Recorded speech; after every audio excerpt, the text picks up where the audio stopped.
Okay, so this video is going to be a little bittersweet because it's the last video for this semester.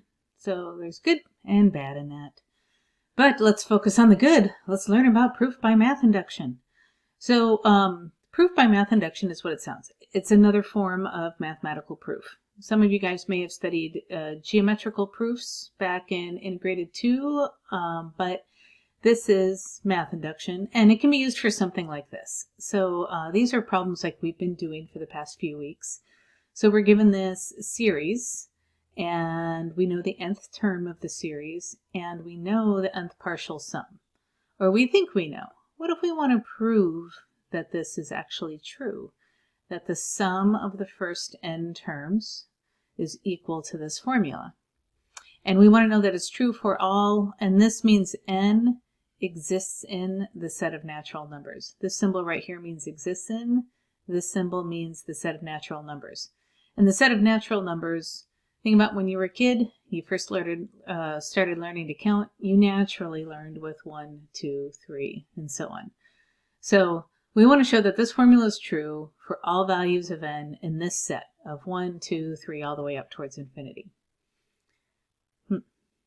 Well, one way you could do this is you could try to use brute force. And what I mean by that is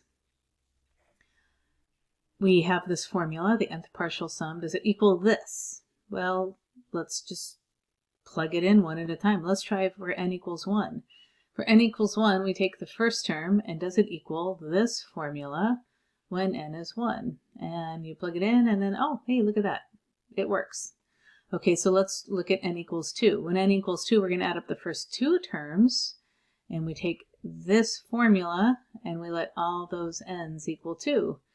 And we'll plug it in, and sure enough, it works. So we know it works for n equals 1 and n equals 2, but that doesn't mean it works for all values of n.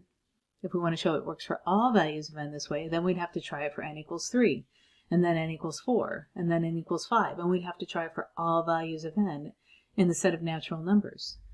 But wait a minute, there's an infinite number of numbers there. How are we supposed to plug in an infinite number of numbers? So can we really prove the formula is true for all values of n in the set of natural numbers this way?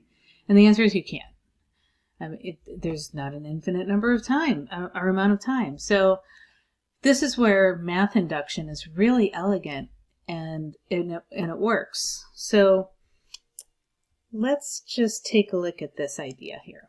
So proof by math induction to the rescue. So it works like knocking over dominoes. You know, you stack up dominoes and you push one over and all the other dominoes fall. And it's kind of fun, but it's kind of frustrating when you like set up a whole bunch of dominoes and they don't all fall, isn't it? So what if you want to make sure that all the dominoes are going to fall? If you want to make sure all the dominoes are going to fall, you need to make sure that, first of all, the first domino will fall, and anytime a domino falls, the next one's going to fall. If you know these things, you can show that all the dominoes are going to fall. And so there's actually three different parts here. There's the idea, first of all, that the first domino is going to fall. We have to know that. If the first domino falls, cool. Now we know that the first domino falls. But what if we want to show all the other dominoes are going to fall after the first one? Well, if we know that any time that a domino falls, it's going to knock over the next one, that's enough to show that all the dominoes are going to fall. So if a domino falls, the next domino will fall, but the first domino is going to fall, that means that the second domino is going to have to fall because of steps 2 and 3. And if the second domino falls, we know the third domino is going to have to fall because of steps 2 and 3. And if the third domino falls, the next one, the fourth domino, is going to have to fall, and so on and so on. This is a really elegant way. If we can show this idea, we can show all the dominoes are going to fall. And this is how math induction works. There's actually 4 parts that I like to think of to a good, proper proof by induction. These are the 3 key parts, but then there's the 4th final statement. But this is what we're going to do in proof by induction. We want to show that the first domino falls, and then we want to show anytime that a domino does fall, the next one's going to fall. In other words, going back up to this problem, we're going to show that it works for n equals 1, And then that's the first domino falling. And then if a domino falls, we're going to show that it works for the next one. So let's say that if it works for n equals k, then it's going to work for n equals k plus 1. If we can show that, k plus 1 is the next term after k. So if we can show that it's going to work for n equals k, that it's always going to work for n equals k plus 1, that's the same thing as saying if it works for, or if one domino is going to fall, then the next domino is going to fall. So that's the idea behind induction. So now let's take a look at an example. Okay, so we have this right here. This is actually number 19 from your worksheet. So you guys have already derived all of this, but now we're going to prove that this is actually true. So I gave you this first part from 19. You guys developed a formula for the nth partial term, or the nth term, and a formula for the nth partial sum. But now let's actually prove that this actually works.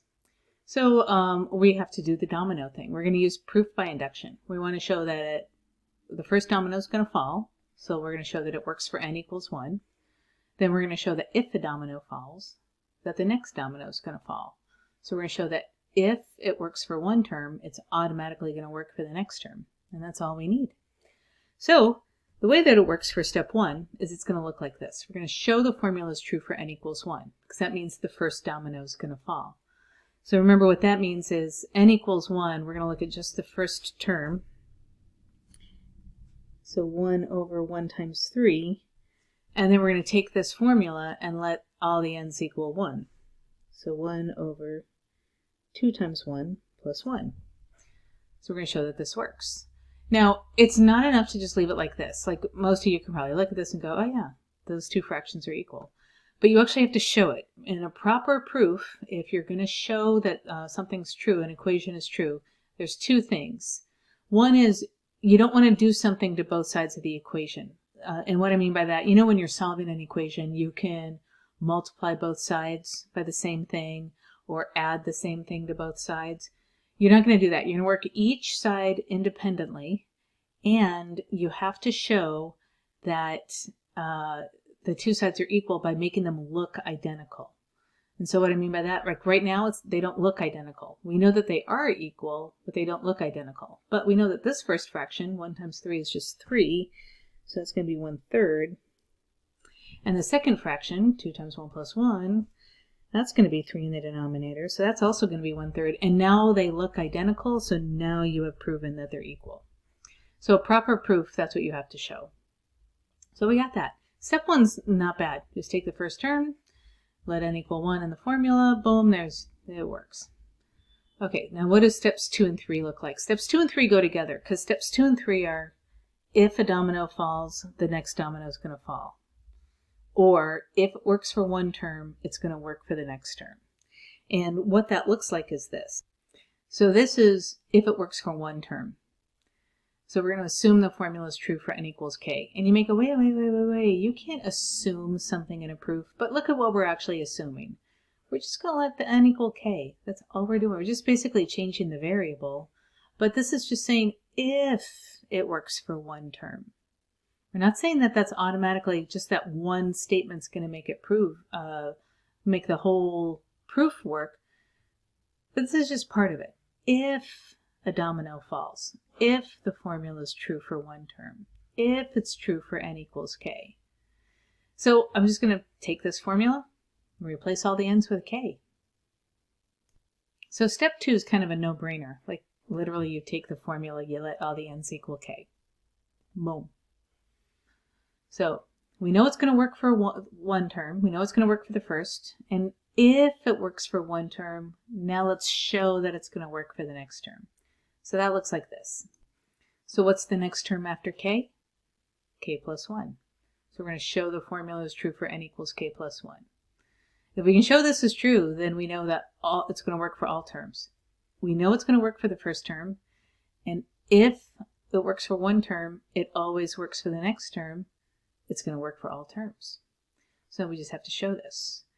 So here's what I'm going to do for this part. I'm not going to exactly let all the n's equal k plus 1. I'm going to throw a little something extra in there. So let me write it down and then I'll show you what I got.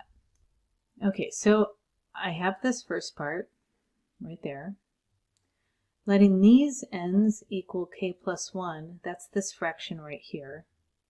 And then letting these n's equal k plus 1, that's this fraction right here. But what's this fraction doing in here? Well, let's just look at what all this means. I'm going to add all of the first k plus 1 terms. So everything going up to where n equals k plus 1. Well, what's the term right before n equals k plus 1? N equals k. So I went ahead and included this extra fraction in here.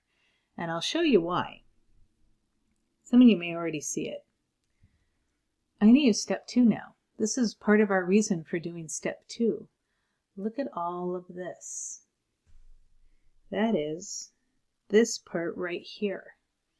I mean, how can I show that this left-hand side is equal to this right-hand side when I have this dot, dot, dot in there? But from step 2, I know all of this is just equal to this little fraction here. I can condense it down.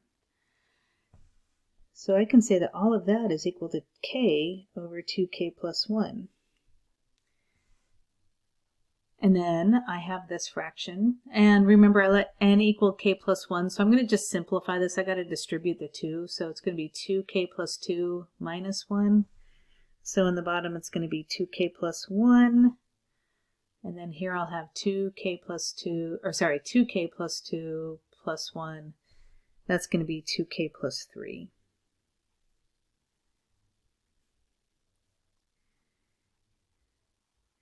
And then that denominator over there also simplifies. Distributing the 2, you get 2k plus 2 plus 1, so it's 2k plus 3. And then you just have to show that these are equal with algebra.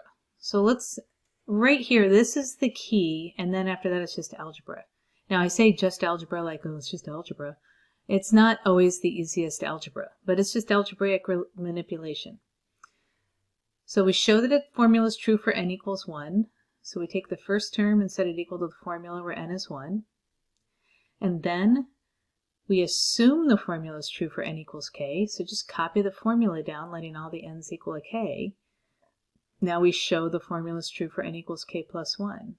So take the first k terms, which is the left-hand side of the given formula, letting n equal k, and then add the next term and show that it's equal to the sum formula, letting the n's equal k plus 1. So the sum of the first k terms plus the k plus 1 term should be the sum of the first k plus 1 terms.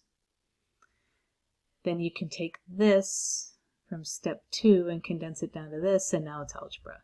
So if you need to, go ahead and pause the video now to really chew on what's on the screen, because all of this is the key for proof by induction. I'm going to finish up the algebra here, but we've shown that the first domino is going to fall, and we've shown that if a domino falls, well, actually I should say if a domino falls, we're going to show that the next domino is going to fall. So we've shown that it works for the first term. Now, if it works for one term, it's always going to work for the next term. That's what we're about to finish up here. So like I said, pause the video so you can think about this if you need to. But I'm just going to finish up the algebra now. Alright, so it just ends up looking like this. So I have this part right here, and I want to show that they're equal. And notice that the right-hand side's already simplified down, so I just kept bringing it down every step. All the work was on the left. And in order to add the fractions, we need an LCD. So the LCD is going to be this. The first fraction's missing the 2k plus 3. So I multiply top and bottom by 2k plus 3. That's where this comes from. The second fraction already has the LCD, so I just brought the 1 down. Now just distribute the k. You wind up with this. This quadratic can factor into this. And then lo and behold, there's a common factor that's going to cancel out. So cancel those out, and it equals this. Now remember, when we first did these, it was actually toward the beginning of first semester, so it's been a while. But when these cancel out, we do have restrictions because we've lost something from the denominator that's no longer there. So what value of k makes that equal 0? It's going to be -1/2. And that's okay, because remember, we're going to stay in the set of natural numbers. 1, 2, 3, and so on. -1/2 isn't in that set. So this is totally fine that we have this restriction. But we've done it. We've shown now that the formula works for n equals k plus 1. Now we were assuming this part right here. We assumed that the formula works for n equals k because we used that part right here. So assuming that it works for one term, it always works for the next term. Now we've done it.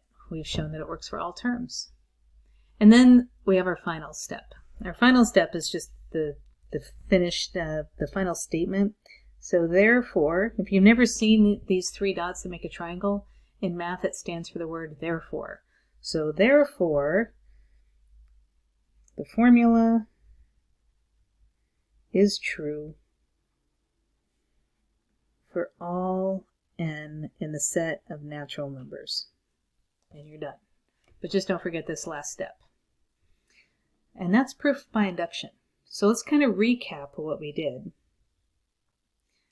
We were given this formula that we want to show is true.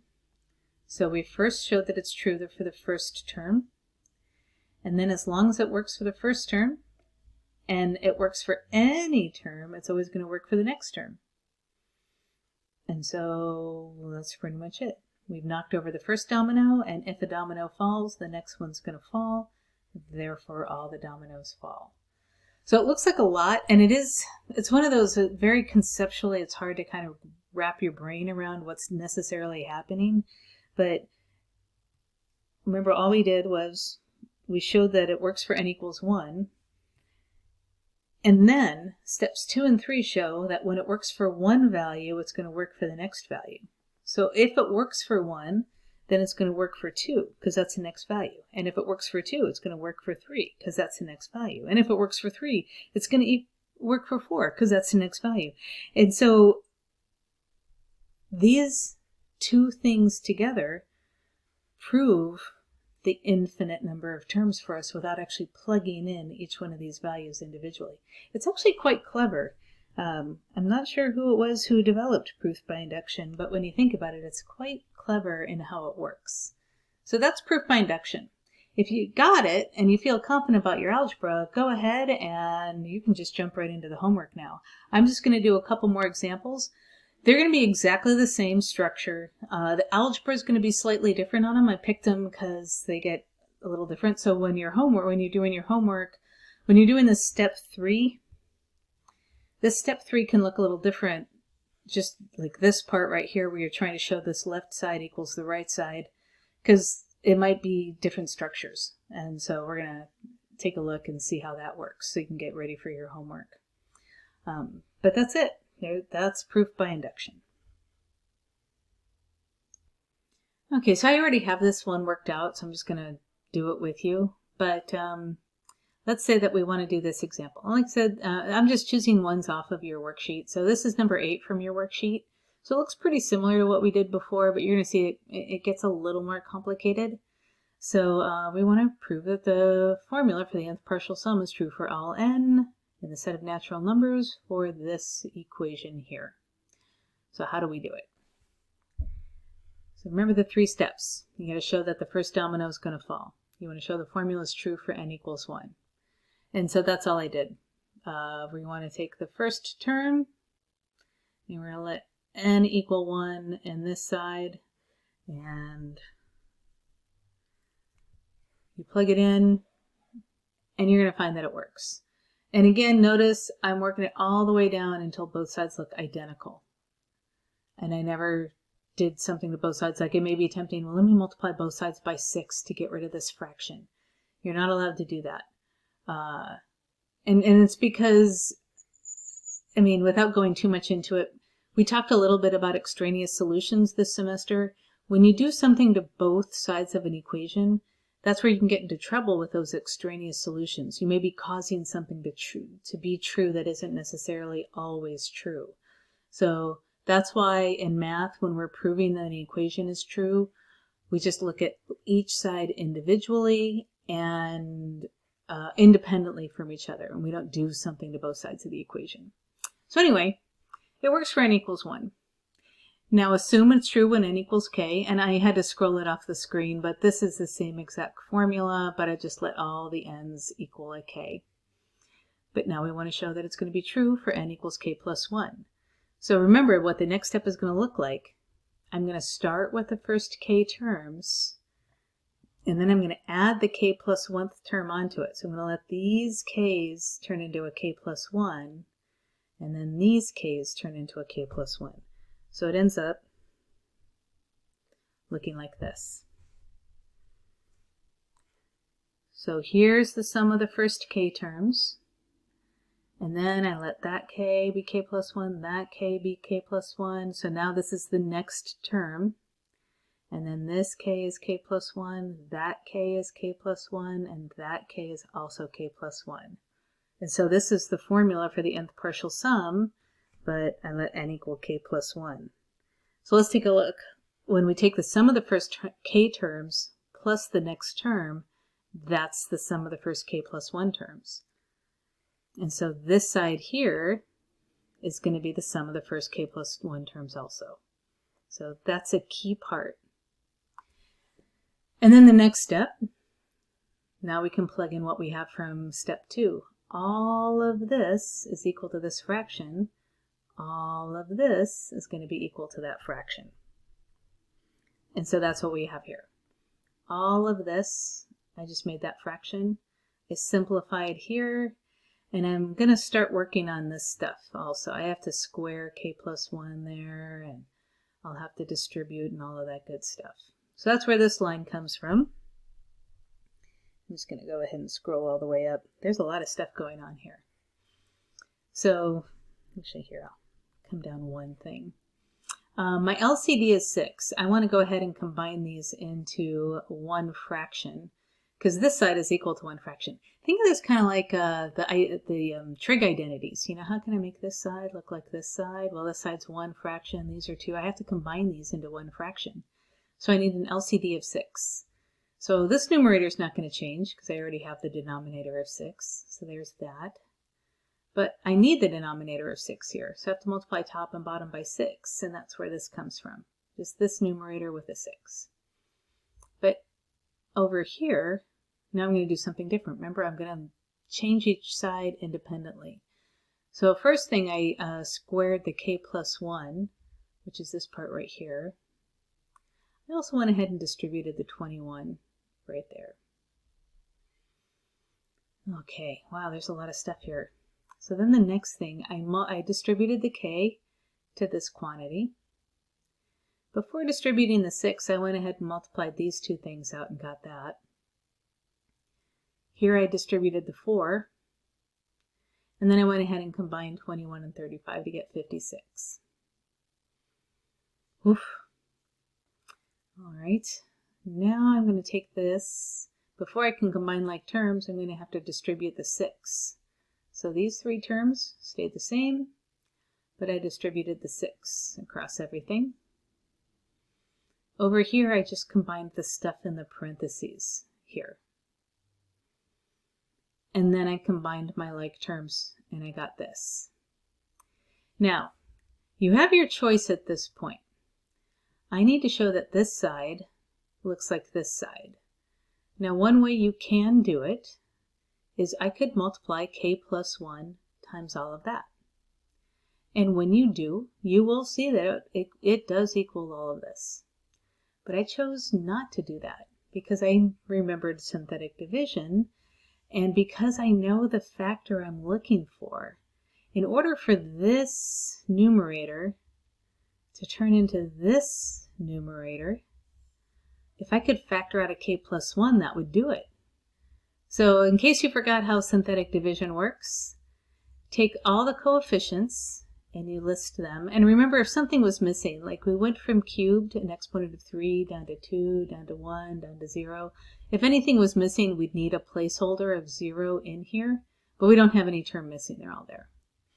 So I listed all the coefficients, and then remember the number that you put out here is what makes this factor equal 0. So -1 makes that equal 0. That's why I put a -1 out there. And then it's just a matter of multiplying and adding, multiply, add, multiply, add. Always bring down the first coefficient, and then multiply by -1. And then you add these together, you get 29. Now take the 29, multiply by -1, and then you add them together and you get 60. Multiply that by -1, and you add these together and you get 0, and if your remainder is 0, you have a factor. And so I know that k plus 1 is one factor, and remember these coefficients are the coefficients for my other factor.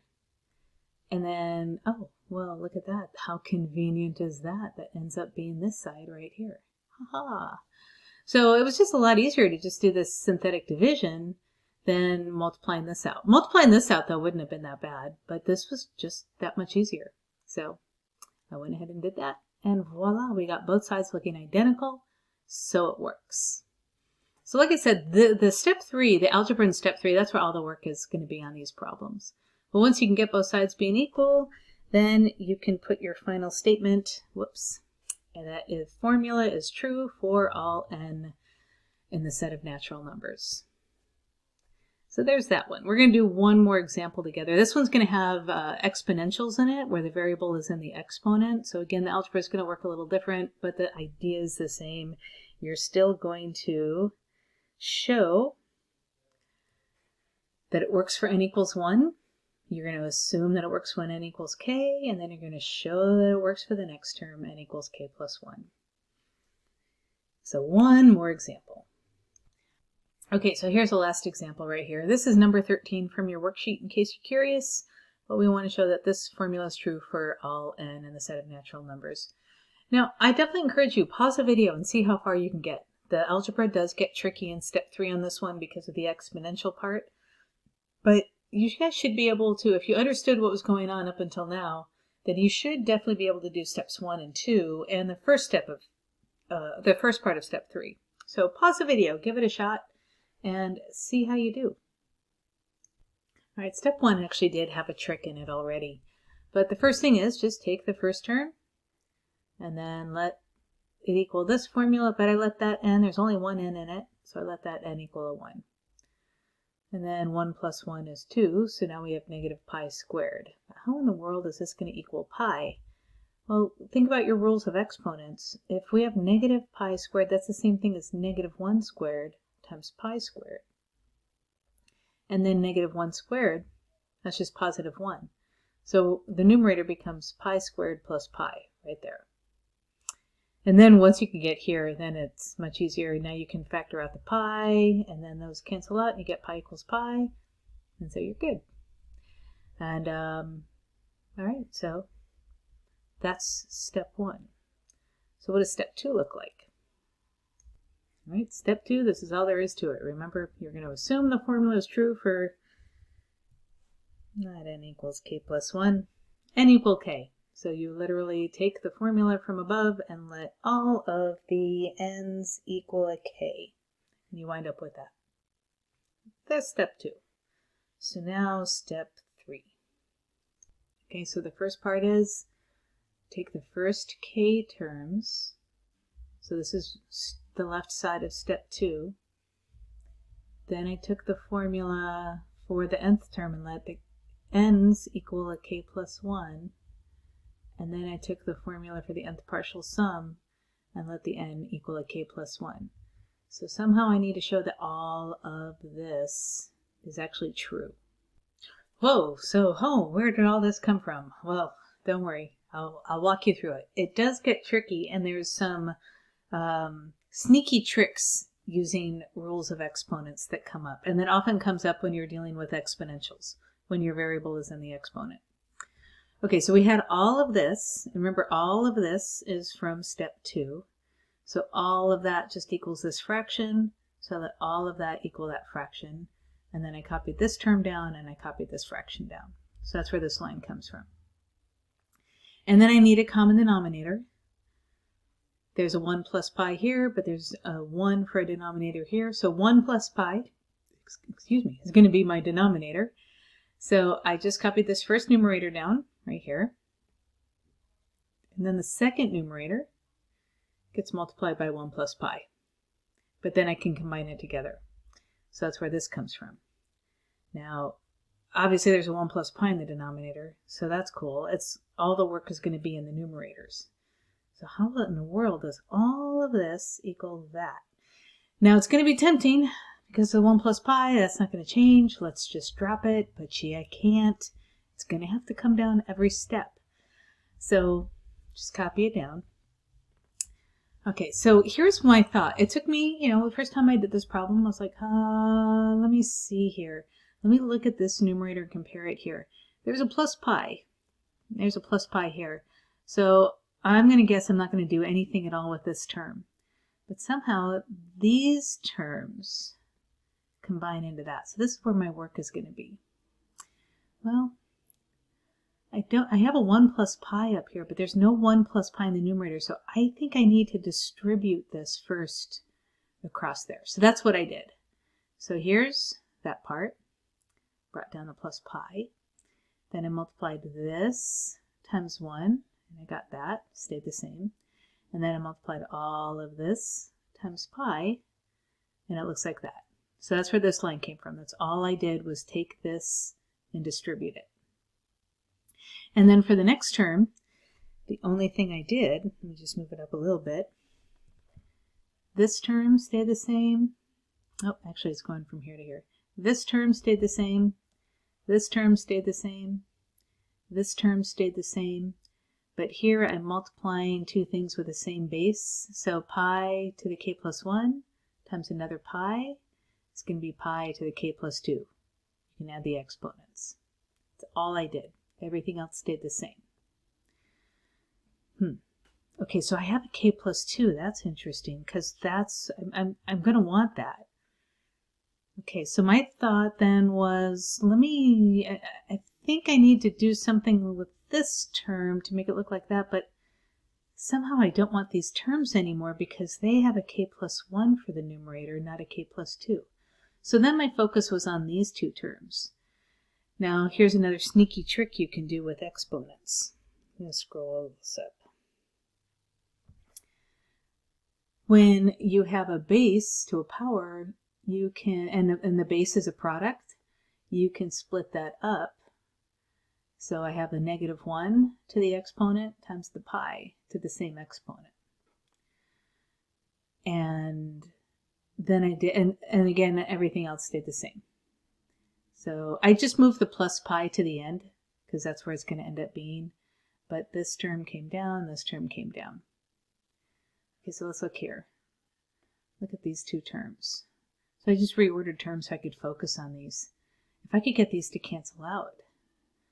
I have a pi k plus 1, pi k plus 1. Well, this is another trick with exponents you can do. I'm basically using a property that we normally use, but using it backwards. I have a sum in the exponent. So I can break it up like this. That means it's negative 1 to the k times negative 1 to the first power. You're multiplying with the same base, you can add the exponents. It would get you back up here. And the reason why this helps, that pulls out a negative 1 to the k, which is over here. And negative 1 to the first power is just negative. So now it's negative this plus this. These two terms are just opposites of each other now. Oh, I don't know what happened there. So these two terms are just opposites of each other, so they cancel out. So this term and that term are gone. And then I'm left with this. Okay, it's looking a little better. Now I need to make this look like this. So somehow this negative 1 gets absorbed into there to make it a negative pi. But I can't do that while the exponents are different. Well, let's make them the same. Let me scroll up a little bit more. So to make these exponents the same, I need a negative 1 to the second power. Because again, if you have the same base, or multiplying with the same base, you could add the exponents. So that would give me the k plus 2. That would give me the same exponent. And notice negative 1 squared, well, it's just 1. I'm just multiplying by a 1. So that's no big deal. And so then I wind up here. Now they have the same exponent, so I can multiply the bases together, and voila, the two sides look the same. So sometimes the algebra does get really tricky. But there you go. There's that example for you. And that's the last one. So your homework is just going to be 7 math induction proofs. Some of the algebra is very straightforward. Some of it gets a little tricky. I don't think there's anything quite as tricky as this, but there's something close, because I don't think we have this -1 that's in there. But I can't remember. I may be lying to you, so if I am, I'm sorry. So anyway, that's it. I look forward to seeing you guys in class. And yeah, have fun. Bye.